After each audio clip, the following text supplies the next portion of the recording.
All right, this is the homework assignment on complex numbers. So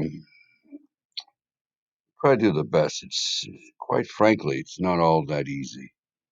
I could have done it pencil and paper, but a lot of this can be done pretty simply with a calculator. So I'll work the calculator, but I'll try to talk about how you would do it pencil and paper. We'll just do our best. And there's so many problems. There's 2021. I may split this up into two videos. We'll see how it goes.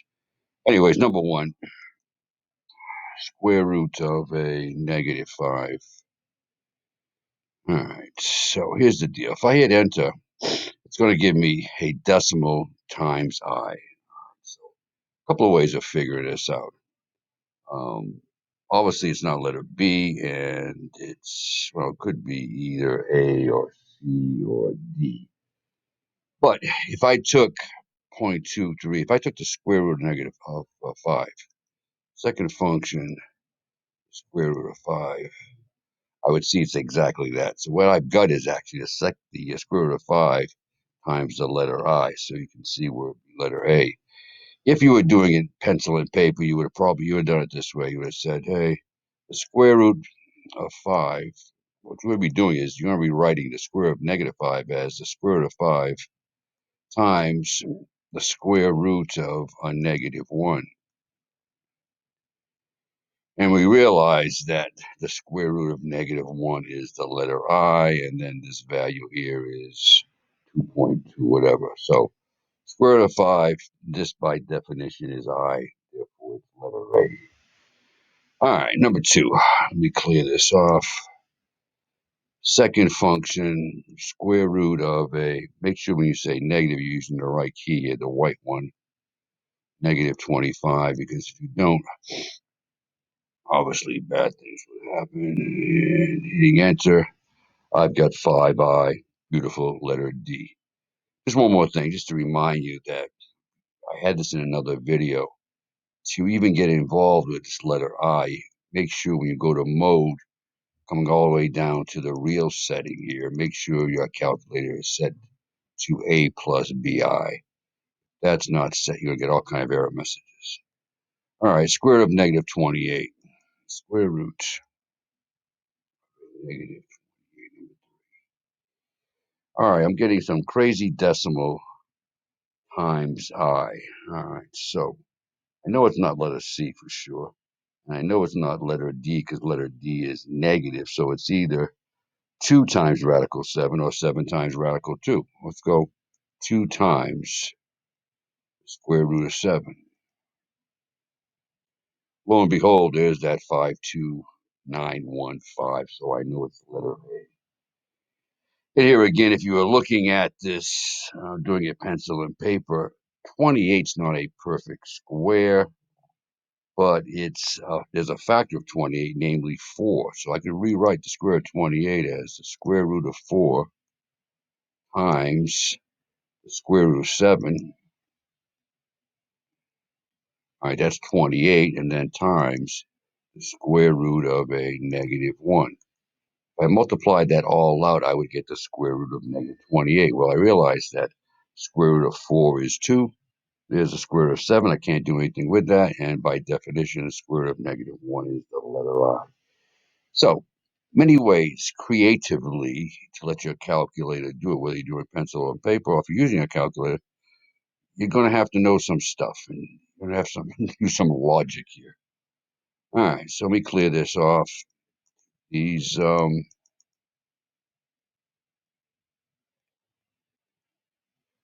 next ones, addition and subtraction.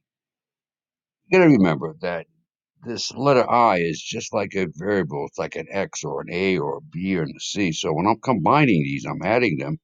All I'm really doing is combining like terms. I'm combining numbers with other numbers and letters, in this case, the letter I with other letter I's.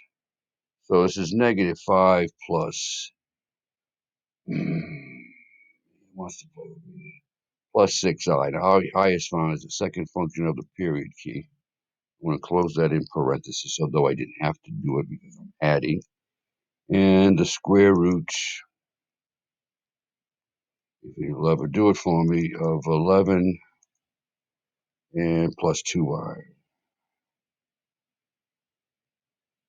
Second function, period key. Close up the parenthesis and hit enter. And what it's going to do for you, it'll figure the answer, 6 plus 8i. What I should be doing here is going to my mode. I don't need all those decimal places. In fact, I don't need any at all. None of these answers have decimal places. So if I hit enter again, 6 plus 8i, letter A. But I could have just looked at this. I could have said, hey, negative 5 plus 11. All right, negative 5 plus 11 is 6. 6i plus 2 more I is 8i. So do I really need to put all this into the calculator? Short answer is no. But it will do it for you. I mean, the calculator is there, but you really don't want to use it for everything. But I'll do this out.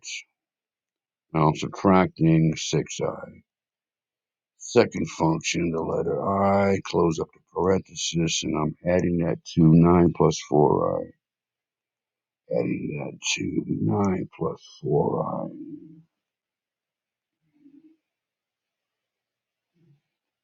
Second function, period key, close up my parenthesis.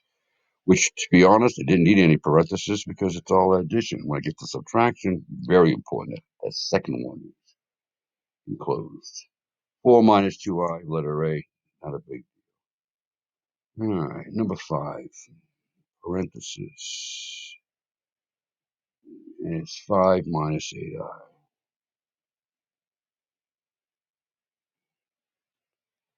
And to that, we're going to add 4 minus 2i in parentheses. Well, we put add something.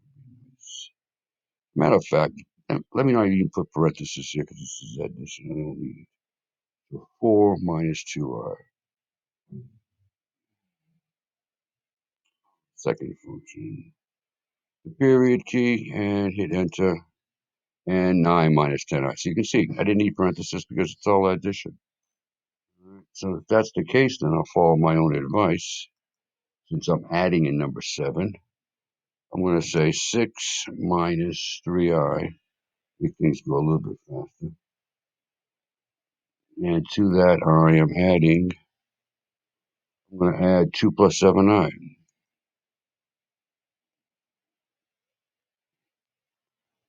Function the period key, didn't put any parentheses. 8 plus 4i, letter B. Number 8, 12 plus. Here again, this is so straightforward. And, well, I take it I'm minusing now. All right, I'm subtracting. So I'm going to put a subtract sign, but I'm going to put this back parenthesis, back 2 terms in a parenthesis, because that minus sign is going to affect both of those. I didn't need it up front here. I didn't need it here because it was going on. Would have been bad if I had done it, but didn't need it. 3-second function. The idea is you can never get into trouble by putting too many parentheses. Oh,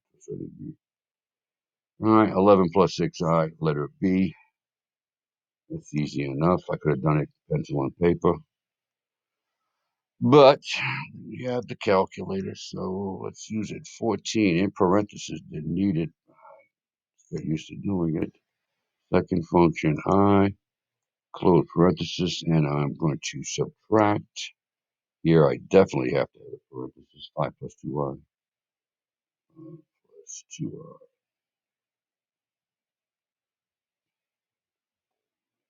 And close my parenthesis. Hit enter. 9 plus 6i. And we got letter C. Number 10. Number 10. I'm not going to use a parenthesis, but this is the minus symbol. It's minus 6. Subtract, if you're using the right subtract symbol. And whoops, delete that. Second function. Here we go. Subtract in parenthesis 5 minus 9.